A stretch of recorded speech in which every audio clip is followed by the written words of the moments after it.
Boom. Boom. Oh, fire. Oh, wait. Oh, wait, what? Okay. Alright, see ya. Boom.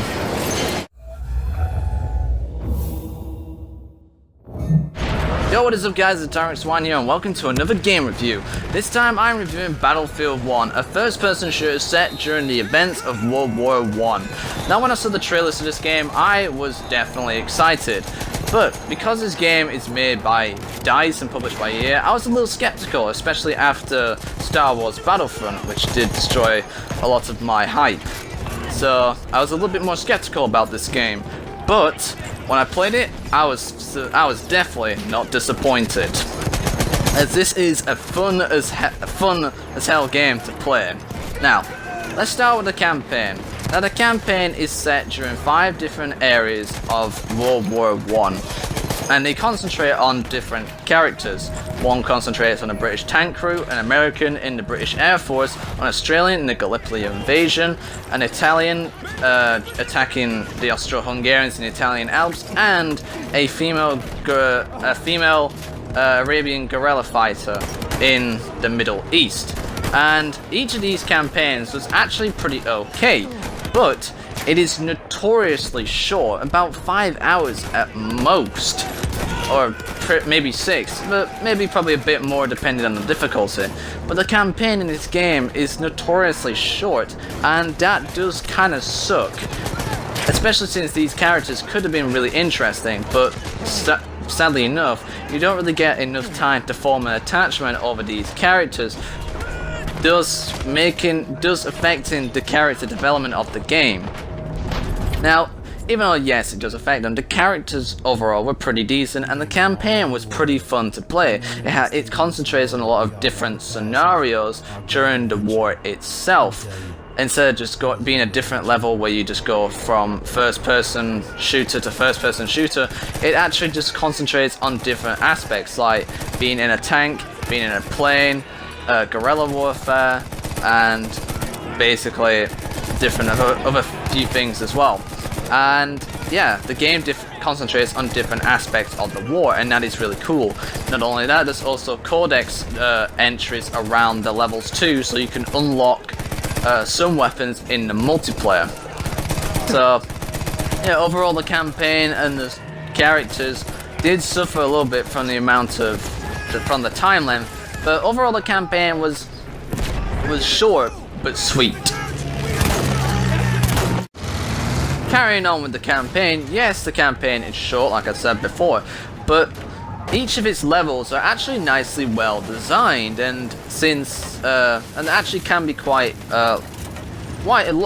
big, as some missions take probably 10 minutes to do, while others can take up to 20 minutes, depending on the size of the mission and the map that you're in.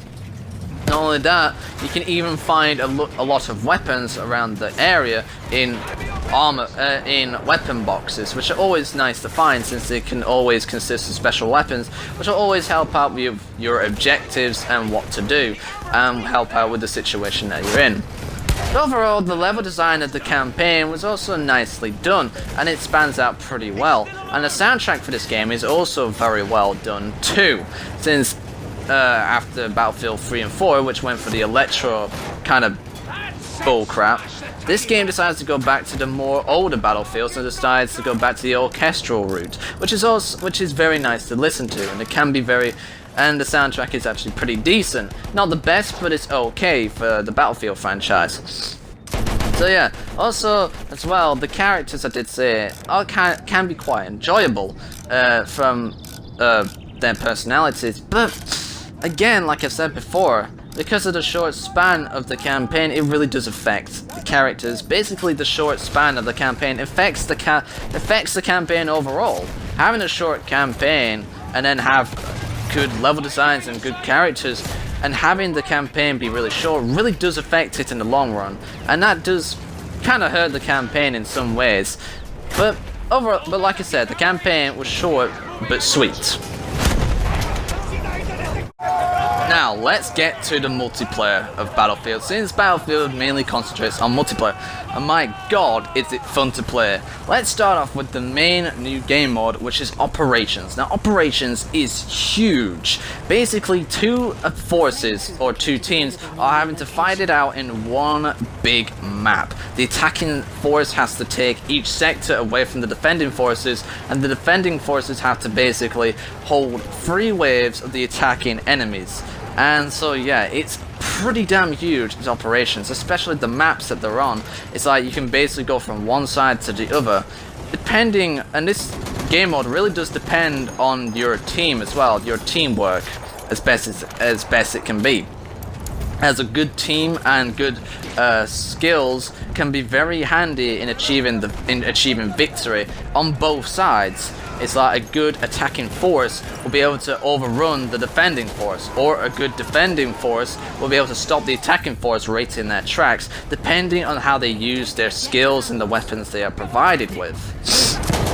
As Operations doesn't just give you the classes that you are given to use, you are also allowed to use tanks, armored cars, horses, even planes to use as well at times. And if the defending team does stop the attacking force in their tracks after 1 wave or 2 waves, the attacking force get a heavy reinforcement bonus, which is like a giant vehicle, which is which is either a blimp, an armored train, or a dreadnought. And seeing these destroyed is a spectacle to behold, and it's amazing to see them get destroyed, because the graphics in this game are pretty damn good, and Battlefield is usually good at its destructive elements and environmental explosions, but this game really does take it to a whole new level, with just seeing buildings get destroyed and just literally seeing everything just destroyed in such it just looks really good to see. This destruction is on a whole new level in this game,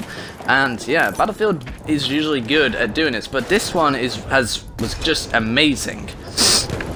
Operations is a game mode that has definitely changed the way, has definitely helped out this franchise, and has definitely made it gain a footing again after quite a few unlikable installments.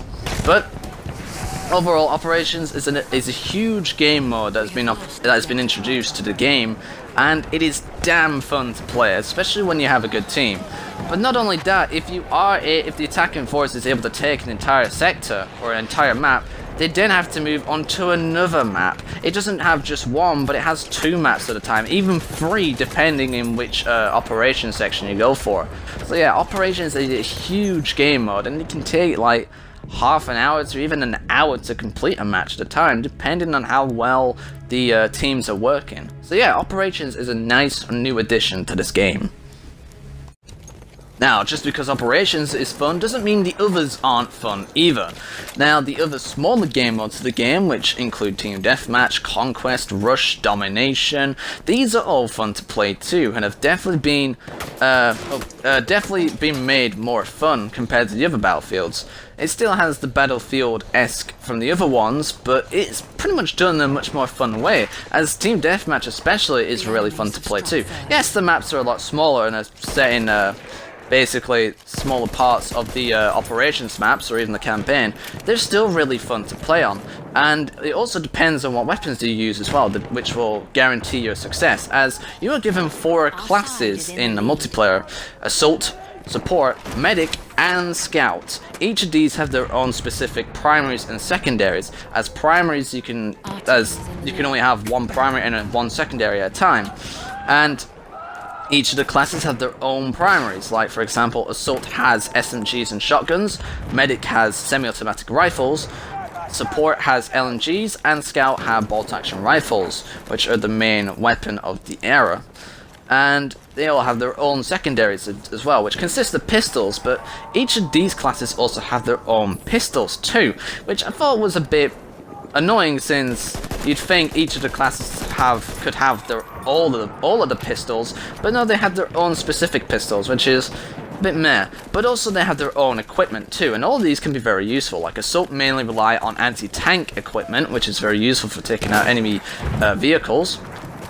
Medic have syringes, medic crates, and even rifle grenades, which can also be very nice to use.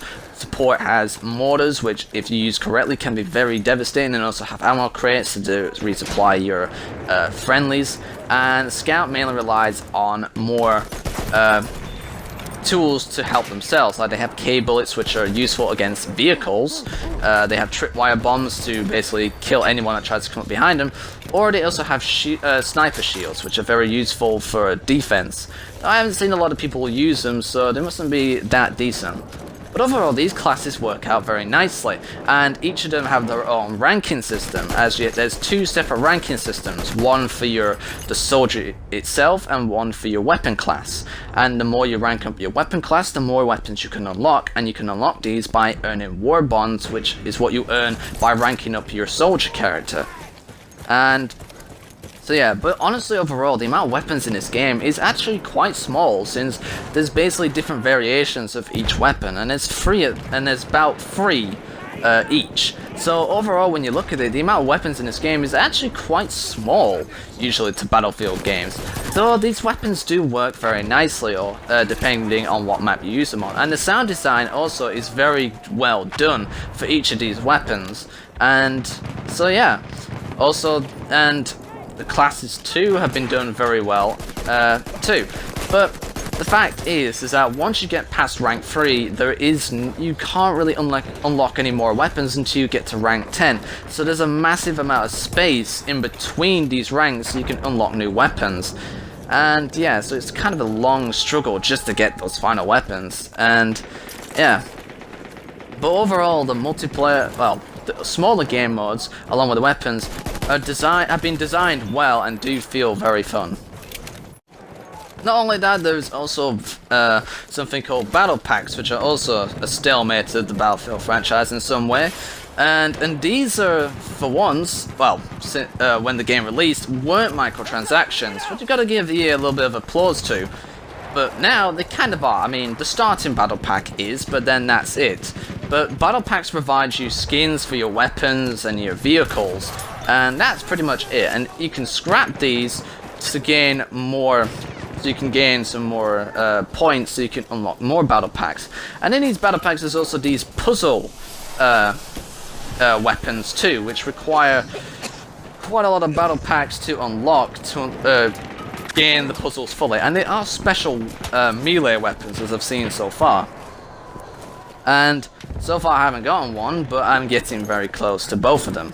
But yeah, the battle packs is, it's not the worst system I've seen so far when it comes to microtransactions. To be honest, this feels very light compared to what I've seen from other games like Halo 5 Guardians and Gears of War 4, which did kind of feel a bit poor with the microtransactions. But this one feels like it's not done too bad. Yeah, there's also, this game not only does it just focus on the weapons too in Team Deathmatch and, well, in the multiplayer, it also focuses a bit more on the melee combat too, since there's also different melee weapons to use, like ranging from knives and clubs, hell, even swords at times. And these are actually pretty fun to use, and especially since Battlefield has its, specific style of melee finish. And also the levels too in the Team Deathmatch and all the others are actually fairly well done and spaced out. Even though Operations does have the bigger maps, and the other game modes have the smaller maps, map areas from those, they're okay to play on, and you can find a lot of areas on the map where you can basically kill a lot of people from strategic points. So yeah, Battlefield 1 is actually a very decent first-person shooter. Yes, the campaign's a little bit short, but luckily the multiplayer is able to hold it up very nicely. So overall, I'm going to give Battlefield 1 8.5 out of 10. So, that is my review of Battlefield 1, a game that nicely brings back the fun of first-person shooters that's kind of been lost over these last couple of years. So, hope you've enjoyed this review. Leave a like, subscribe, comment down below what you think is right or wrong with the game, and I shall see you guys in the next random video.